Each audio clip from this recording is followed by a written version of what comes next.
E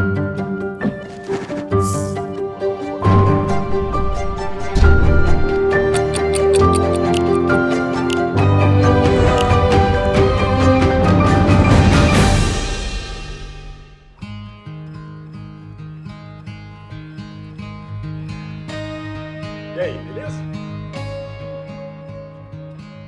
De onde surgiu o interesse por agronomia? Da maior facilidade de passar na FUVEST pelo fato de estar em Piracicaba. A minha família não tem nada do ponto de vista agrícola, nem chácara, malemar tem um quintal em casa para cuidar. Então eu brinco que eu caí completamente de paraquedas no mundo da agronomia.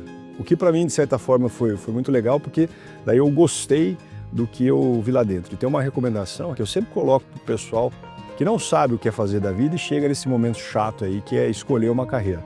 O curso de agronomia ou de engenharia agronômica é um negócio muito, assim, é um leque de oportunidades, né? Se você gosta de produção animal, se você gosta de produção vegetal, se você não entende nada disso, como eu não entendia, e tenho um viés um pouco mais assim para administração, economia, química, biologia, história, engenharia, é um curso muito bacana. Mas, para não me estender muito, eu simplesmente caí de paraquedas na agronomia.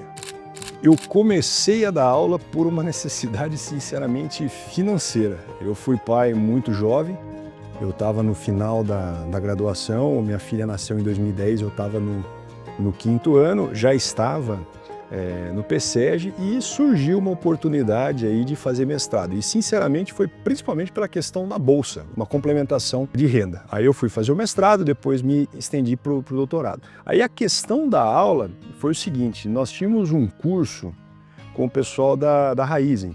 E quem ia assumir essas aulas era o nosso querido professor Caetano Ripoli, em que me orientava na época do mestrado. E ele acabou falecendo em função do câncer e tinha aquela aula programada, né?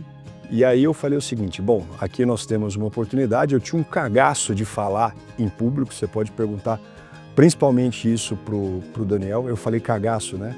Não pode, tem que falar. Eu tinha um medo danado de falar em público, mas tinha aquela oportunidade, eu estava precisando de recurso, eu comparei, bom, né, eu estou tirando isso aqui por mês, a oportunidade de dar aula é isso, então foi simplesmente por uma questão econômica. Daí o que é o bacana, né? Eu gostei, uma pressão danada, eu tenho alguns artigos, inclusive, falando sobre a minha experiência de como falar em público, porque hoje as pessoas me reconhecem que eu falo muito bem em público, tenho uma boa oratória, sei me comportar no palco, mas você tem que ver quando eu comecei, era uma desgraça. Eu falei, bom, pior do que aquela aula não vai ser. Então foi por isso que eu eventualmente aí comecei com essa parte de falar em público, dar aula, palestras, trabalhar com isso. Mas foi simplesmente porque foi uma necessidade. Eu falei, bom, agora tem que ir.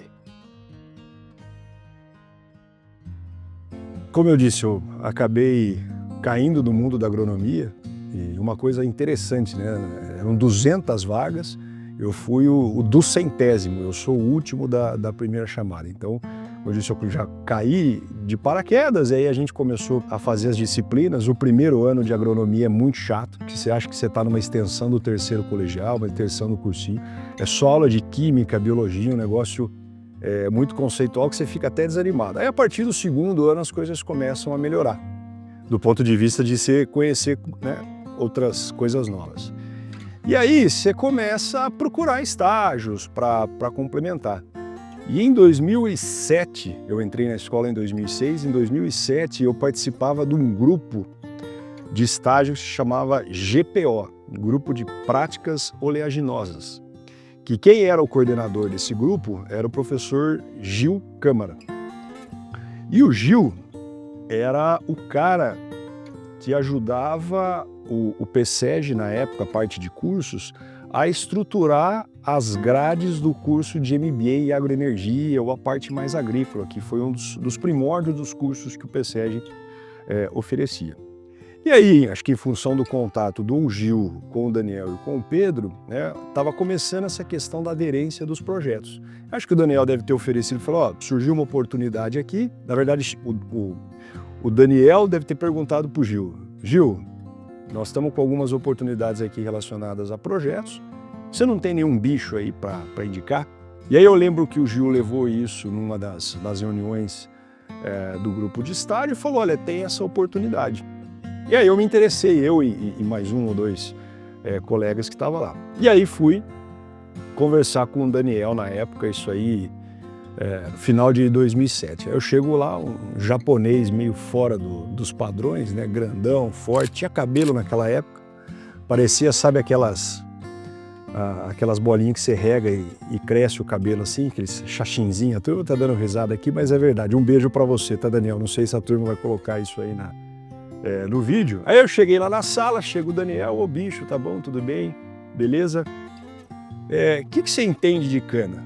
Eu falei, nada. Você tem carta? Tenho. Tem problema com viajar? Não. Tá com vontade de aprender? Sim. Então foi aí que surgiu.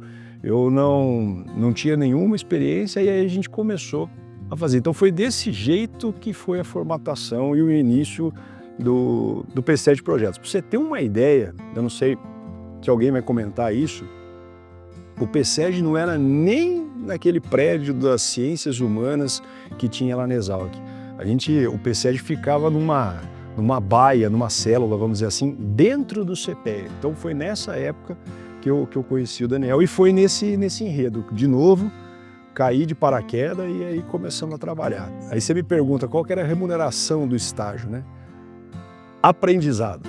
A gente ia atrás lá, o Daniel, depois, claro, acabei sendo remunerado depois ali de uns 3 meses, lembro até hoje, R$300 era a nossa bolsa e a oportunidade de acompanhar como ouvinte os MBAs de agroenergia. Então, de sexta-feira à noite tinha os cursos de sábado o dia todo, falou, então é o seguinte, bicho, você vai lá, faz o projeto, depois vai ter a remuneração e a gente permite você acompanhar as aulas ali para aprender. Então foi esse o começo da história da formação do P7 Consultoria e Projetos.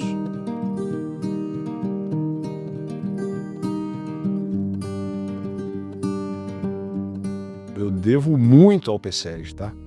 A minha vida pessoal e profissional, ela se confunde muito aqui dentro, tá? Pra você ter uma ideia, eu nunca tive uma carteira assinada, então como eu entrei na época da graduação, toda a minha formatação de pessoa, né? Eu fui pai muito jovem, com 22 anos, e profissional se deu aqui dentro. Algumas horas, inclusive, se misturando, né? Que depois é sempre uma dificuldade a gente tratar separado, tá? Então, assim, e aí nós fomos construindo isso daí. Então, no mestrado que eu comentei, a gente já teve a oportunidade de agregar algumas coisas, no doutorado agregar outras. Nós começamos com um projeto com um cliente, né, que é a CNA, Confederação da Agricultura e Pecuária do Brasil, em que a gente fazia levantamentos sistematizados de custos de produção de cana. Então hoje o foco do P7 Projeto é a parte principalmente de cana, a parte de custos e mercado. Então começou com esse projeto de painéis. Então basicamente nós tínhamos um cliente que todo ano, né, nós fomos começando a montar a equipe, era uma equipe enxuta, 5, 6 pessoas. Maior parte deles pessoal que fazia mestrado, pessoal que fazia doutorado e meio que complementava as atividades, e a gente pegava o pessoal de graduação. Só que todo ano, quando você tem um cliente, você fica naquele receio, né? Se o camarada não renovar o contrato, ano que vem é todo mundo procurando alguma coisa para fazer. E aí nessa formatação a gente começou a mudar um pouco a visão, né? Então, a gente tem uma informação que é interessante, que é a parte de custo de produção, visita diversas regiões. Será que nós não conseguimos, né, pegar essa iniciativa que antes era feita para um cliente e começar a trabalhar e formatar isso no produto?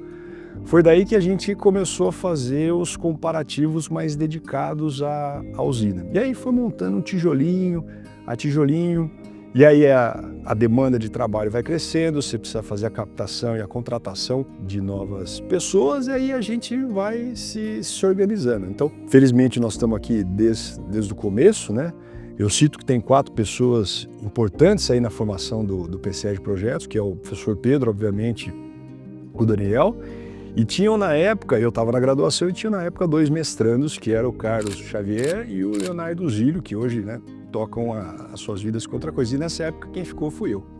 E aí depois, mais para frente, é que eu fiz a entrevista com o Haroldo, né, que faz parte aqui do nosso time, e daí que nós fomos formatando. Eu não sei se eu me perdi nas minhas explicações, mas foi basicamente isso. Então, nós fomos construindo, muitas vezes sem planejamento, muitas vezes contando com a sorte, né, que na verdade é a oportunidade, e aí a gente vai colocando. Hoje eu tenho muito orgulho de dizer que o PSEG Consultoria de Projetos é uma das principais consultorias do agronegócio, principalmente no que se diz respeito à cana-de-açúcar, tá?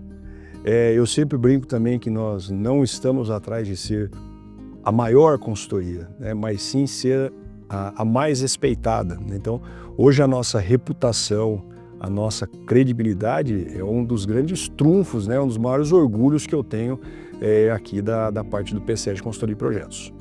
E tudo isso nasceu num projeto que a gente não sabia nada, do japonês grande, e a gente foi começando, foi montando tijolinho e estamos aí.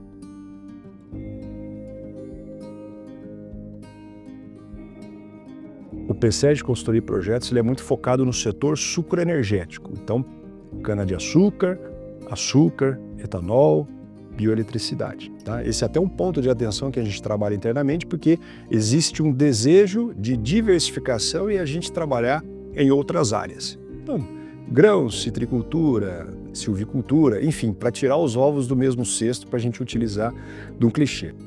Os nossos principais pontos de ação é trabalhar com informação e relacionamento. Então, a base do nosso trabalho é benchmarking, comparativos. Então, nós fazemos coletas com diversos clientes, principalmente usinas e grandes produtores, em que a gente tem uma metodologia padronizada, confidencial, né? Não há compartilhamento sem autorização entre partes de nenhuma informação, isso é sempre importante dizer. Isso forma uma grande massa de dados. Então, quando a gente faz o benchmarking, qual que é o objetivo do cliente? Entrar numa nuvem de pontos, falando de maneira muito grosseira, para enxergar aonde que ele está aquém ou além de outros, né, participantes do mercado, para enxergar pontos de melhoria. Então, esse é o nosso foco principal. Só que isso aí tem uma massa de dados muito grande. Então, dessa massa de dados que nós conseguimos dar respostas individuais, também a gente solta grandes valores médios de mercado. Então a gente pega essa massa de dados e solta valores médios. Então, basicamente hoje, quem trabalha com cana-de-açúcar do ponto de vista econômico, cana, que são empresas de máquinas e implementos, são empresas que têm fornecimentos de tecnologias como defensivos, herbicidas, inseticidas, enfim, todas elas têm uma interface com custo de produção. E aí eles também consomem essas informações. Então assim, o nosso foco são usinas e grandes produtores no sentido de benchmark, só que como a gente gera essa massa de informação, empresas de outros segmentos que se relacionam com essas empresas também acabam nos consultando. Além de órgãos governamentais, linhas de crédito, bancos, enfim, todas acabam consumindo, né? Então, hoje, nesse sentido de custos, principalmente, nós somos a principal referência de mercado, né? Então, eventualmente, um BNDES da vida vai lançar uma linha de financiamento para trabalhar em custos e se basear em números, eles, felizmente, aí acabam nos consultando. Só para vocês terem uma ideia, hoje nós temos mais de 100 clientes fixos que têm acesso às nossas informações. Mais de 60 grupos de usinas, 110, 115 unidades agroindustriais que consomem. Então o PSEG está presente e mais da metade da cana do Brasil passam informações aqui dentro. Então as principais vertentes são essas. Parte de benchmarking, e isso gera, sobretudo, informação e relacionamento.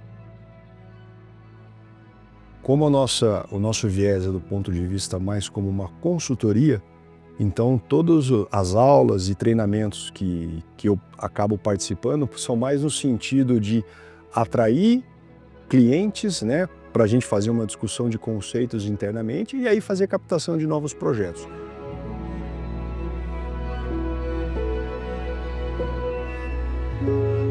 Está sendo um desafio muito grande de gerir pessoas e eu acredito que vai ser ainda, né? Por quê? Veja bem, quando a gente começou, nós tínhamos mais um perfil de pesquisa, porque, né, PSEG, fazia mestrado, então nós tínhamos um viés muito acadêmico. Nesse processo, né, de transição para uma consultoria, você deixa de ser simplesmente um pesquisador e você tem uma visão muito mais corporativa, de empresa. Então, assim, a transição disso, ela aconteceu e ela está acontecendo. E aí você tem uma série de desafios, né? Porque o que eu sempre brinco, né? Eu comentei aqui na entrevista, minha vida pessoal e profissional, elas se confundem muito aqui dentro do PSEG. Eu não tive outras experiências, por exemplo, de trabalhar em multinacionais e grandes corporações e copiar determinados processos que o pessoal tem, né? Então, assim, simplesmente tudo que aqui nós fomos construindo com erros e acertos, felizmente na minha avaliação mais acertos do que erros, né? Mas teve um processo aí de transformação que ainda não se consolidou. Ainda nós estamos nessa fase. Então, assim, você me pergunta, que foi a pergunta, como é que você virou diretor? Não sei, foi a ordem natural aí das coisas, porque eu era o estagiário, depois era o pesquisador e fui ficando assado, e aí nós fomos construindo essa história que a gente está aqui. Mas pessoas são a base da nossa empresa. Sem os nossos consultores ali, não tem como a gente levar a informação. Até do ponto de vista financeiro, nós somos uma consultoria. Se você comparar com uma indústria, você chega numa indústria, lá e pessoas também são importantes, obviamente, mas você tem custo de matéria-prima, você tem custo de maquinário, você tem diversos outros fatores que pesam mais na conta. Hoje, 75% do meu orçamento, por exemplo, são pessoas. Então é o seguinte, é isso que é a base do nosso trabalho. Pessoas.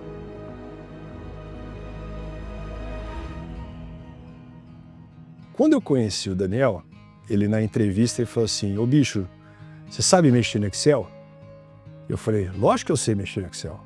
Eu falei, não, trabalho com Excel, já tenho um domínio e tal. E eu realmente sabia o que a maior parte das pessoas sabia, né? Fazer uma tabelinha, aí pinta aqui, coloca uma fórmula de soma e tal.